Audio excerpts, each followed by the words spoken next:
पता नहीं अम्मा जी लड्डू के भैया को क्या हो गया है। वो हमसे इतने दूर भाग रहे, इतने दूर भाग रहे जैसे कि हम मधुमक्खी का छत्ता हो। अरे तुम्हारे ससुर भी आजकल ऐसे ही दूर भागते हैं हमसे बिटिया। अम्मा जी अब तो बुढ़ा गए हैं ना। अरे क्या बात कर रही है बहुरिया हैं? अभी हमारी उम्र ही क्या हुई है? अभी तो हम कम सिन जवान न हैं?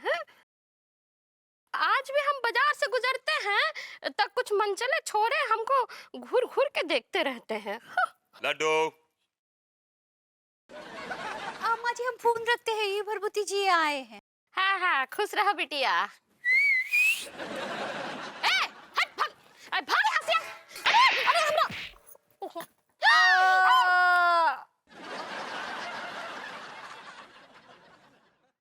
लड्डू, लड्डू बेटा, लड्डू बेटा। भरभूति जी कैसन बा? कृपा है आपकी देवी। लड्डू बेटा। अरे भैया आपने क्या कहा? वो दोबारा तो बोलिए ना। लड्डू बेटा। अरे भैया आज गंगा उल्टी कैसे बह रही है? लड्डू बेटा, गंगा हमेशा सीधी बहती है।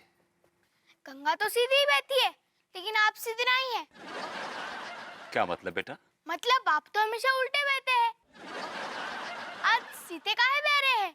देखो बेटा, ये जो जिंदगी है एक नदिया की तरह है। इसमें जैसा बहाव होता है नदिया का वैसे बहना पड़ता है। तुम सोचो मत, ये पेड़ा खाओ। हाँ, नदी जैसे बहा रही वैसे बहते जाओ। देवी आप भी लेंगी? नहीं नहीं। एक ले लीजिए। अरे भैया आप बहते बहते ज्यादा दूर मत निकल जाइएगा, वरना अनीता भाभी को प्रॉब्लम हो जाएगी।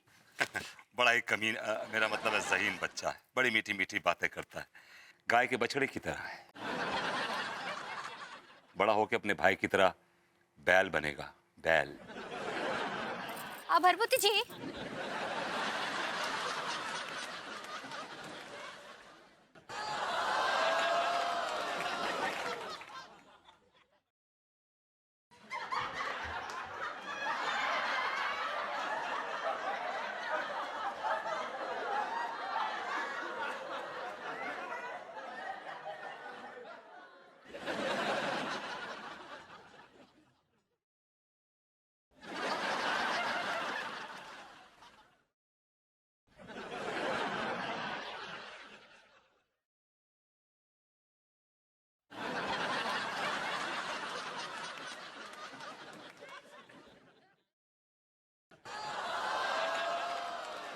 भरभूति जी आप इतने फिजिकल काहे हो रहे हैं? देवी, ये हमारे लिए पाप है, घोर पाप है। भरभूति जी आप अपनी बात नहीं समझे। हम कहना चाहते कि आप इतने महात्मा काहे बन रहे हैं? आप कहना चाह रही कि मैं इतना फिलोसफिकल क्यों हो रहा हूँ? सही पकड़े हैं। काहे बन रहे हैं? भाभी जी, जिंदगी एक फिलॉसफी है।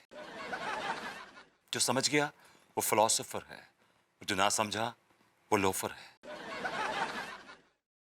देवी, प्रसाद।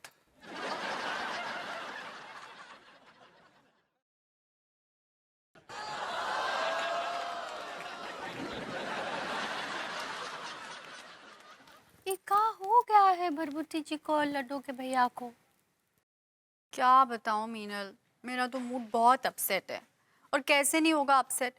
अरे कल विभू ने कमाल ही कर दिया। मैं कल इतनी रोमांटिक हो रही थी और उसकी कान में जूं तक नहीं रहेंगी। अरे ऐसे तपस्या कर रहा था जैसे कोई बहुत बड़ा तपस्वी हो और सालों से तपस्या कर रहा है। अरे ठीक है, बनो आदर्शवादी, लेकिन ऐसा भी क्या आदर्शवादी जो अपनी बीवी को भी ना छुए।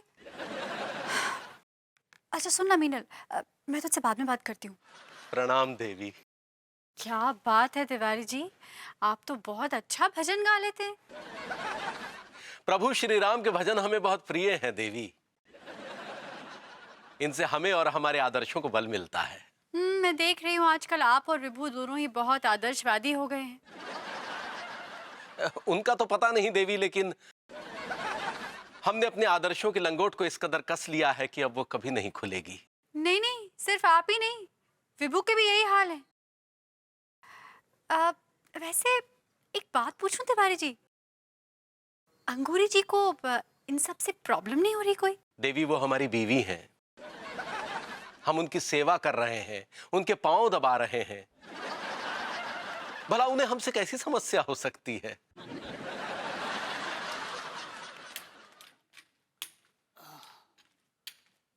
अरे बेटा,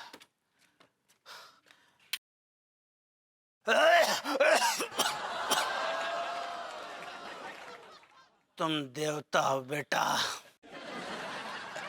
प्रणाम चचा, प्रणाम। तुम देवता हो बेटा। हम कहां से देवता हो गए चचा? हम तो बस प्रभु श्री राम के पद चिन्हों पर चलने की कोशिश कर रहे हैं। तिवारी जी, जी, ये बुजुर्ग कौन है? इन्हें कभी पहले देखा नहीं। हमें खुद नहीं पता कि ये कौन है देवी। लेकिन तिवारी जी, आपने इन पर ऐसा क्या उपकार कर दिया कि बार बार आपको बोल रहे देवता हो बेटा, देवता हो बेटा? क्या है भाभी जी कि इन बुजुर्ग की दोनों किडनियां फेल हो गई हैं। ये अस्पताल के बाहर बैठे रो रहे थे, हमने इन्हें देखा, हमारा दिल पसीजा और बस हमने अपनी दोनों किडनियां इनके नाम कर दी। क्या? अगर आपने इनको अपनी दोनों किडनियां दे दी तो फिर आप कैसे जिंदा हैं? तुम देवता हो बेटा।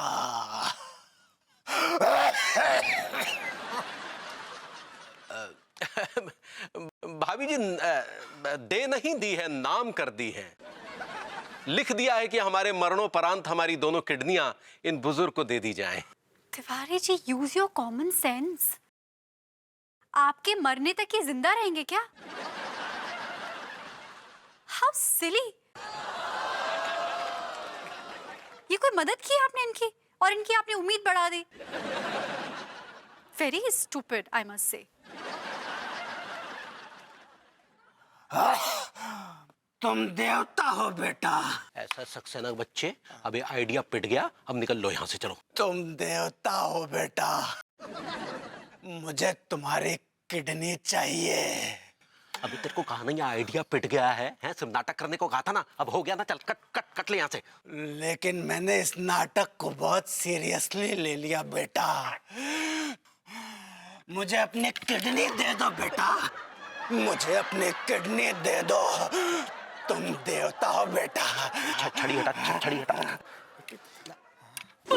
कहीं का I like it. तुम कुत्ता हो बेटा।